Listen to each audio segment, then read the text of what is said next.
Hello everyone, welcome back to another video where today is the day. It's new Doctor Who magazine day, and with that comes a plethora of news and details regarding the 60th, Series 14 and other really cool little bits and bobs as well. Obviously you can see behind me the physical edition, but we're going to be going over the digital edition today. And yeah, we're just going to be going over a few things that I found interesting. Obviously, I would encourage, if you can pick up the magazine, go pick it up. This is personally, because I did have a little peek at my physical edition before recording this video. One of my favourite issues they've done of recent. There's so many little tidbits and pieces of information. I'm really liking this new approach from the Russell T Davies era of giving us new details. But yeah, before we get into it, just subscribe. I'm trying to get to 20,000 and we're like 25 away from 19,600, so any support would be greatly appreciated on that front. I also have a Ko-fi if you'd like to donate anything, but you don't have to.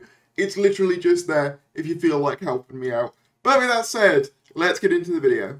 So yes, as you can see, Doctor Who Magazine Police Box Jury, the cover that we covered in a previous video. Nice. There's a nice little welcome segment as usual from Marcus. And then we get to arguably the biggest piece of new news immediately. We just jumped straight into it. We've got new faces coming on board for Series 14. The Doctor Who Production Office has shared details of 5 actors who have been cast in forthcoming episodes. Since graduating in 2017, Bav Josie, if I'm saying that wrong, I really apologise, has appeared in numerous stage and screen productions. The latest, Tetris, will be available on Apple TV Plus from 31st of March. An award-winning actor, writer and director, Eildai Lone, played Lady Jane Grey in BBC 4's documentary, England's Forgotten Queen, 2018. Her subsequent TV work has seen her in appearances in The Sisters Boniface Mysteries, BBC and Traces. And then we got Pete McHale, whose previous work includes The Feed by Amazon Prime and Gangs of London for Sky Atlantic. Previously a semi-regular on BBC One's Doctors, Miles, Yankees. Stage roles include National Theatre production of The Warhorse, the New London Theatre, and the comedy about a bank robbery, Criterion Theatre. And then finally, we have Yemi Yerohan, started work on Doctor Who shortly after completing his run in Jews in Their Own Words at London's Royal Court Theatre. He recently appeared in the 5th season of award-winning podcast comedy The Amelia Project. We'll have more information about the episodes featuring the 15th Doctor, Shizi Gatwa, and Ruby Sunday, Millie Gibson, in future issues. So yeah, nice bits of casting information, which is really, really cool to see. No idea who they're playing, but they seem really well qualified. I have actually been told by family members that Gangs of London in particular is really good, and I need to get around to it. But yeah, we then get a bit on Doomsday, which has obviously been previously announced. And then we get our letter from the showrunner segment, which is the segment in every DWM where Russell tells us a little story, either from production or, you know, anything like that, little details. And we do get some little details with regards to a Series 14 episode, where he says he's done a quick rewrite of episode 1, which includes the words Raw, Glastonbury, and Conquistator. I don't even know what that word means. And apparently he cut the line, I once went to the top of the Shard, from episode 4, which is likely a reference to the Series 7 episode with Matt Smith, which I am a bit disappointed got cut, but you know, that's just my Matt Smith brain. But the rest of the letter in the showrunner segment is mostly a lovely story with regards to production, and even going all the way back to 2005. It's a really, really charming little story, and I would suggest reading that for yourself. We get a little write-up on Comic Relief, and then we get the production diary. So the big interesting thing that a lot of people have pointed out about this production diary is this segment here.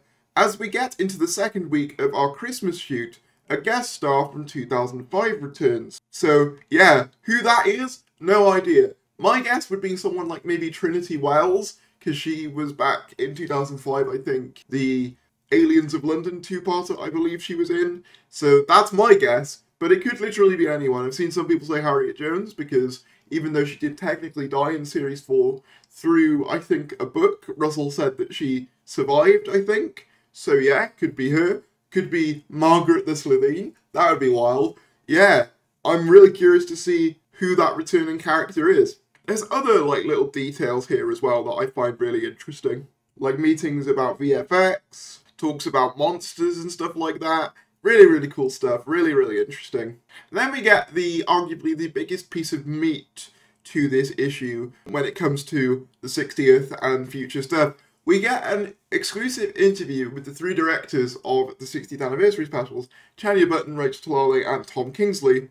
And there's some really, really nice little quotes about the 60th here and the production and stuff like that. The main ones being to do with the TARDIS, which I covered in a previous video. But one of my favourite questions Rachel gets asked is, so is Peter Capaldi still your Doctor, Rachel? Or is David giving him a run for his money? To which Rachel responds, are you asking me the question that would get me killed? Which is really funny.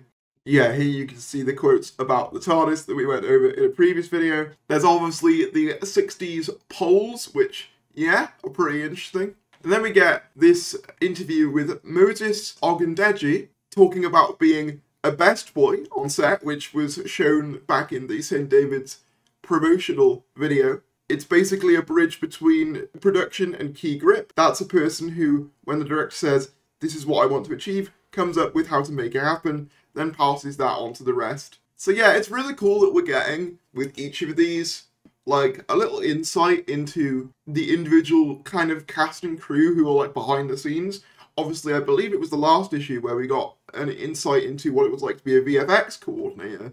So yeah, it's really cool seeing these other jobs, other than, obviously, like, actors and directors, being highlighted in such a way I think is really nice. And then we get the Liberation of the Daleks comic, which I won't give too many spoilers for. Obviously, I know a lot of people like to read it at their own leisure, but I will say this story is getting rather interesting to me, and I think, yeah, a lot of the concepts that they're introducing with this Dalek dome and this kind of simulation of Dalek warfare for, like, tourism is a really, really cool idea, and yeah, I can't wait to see where this ends up.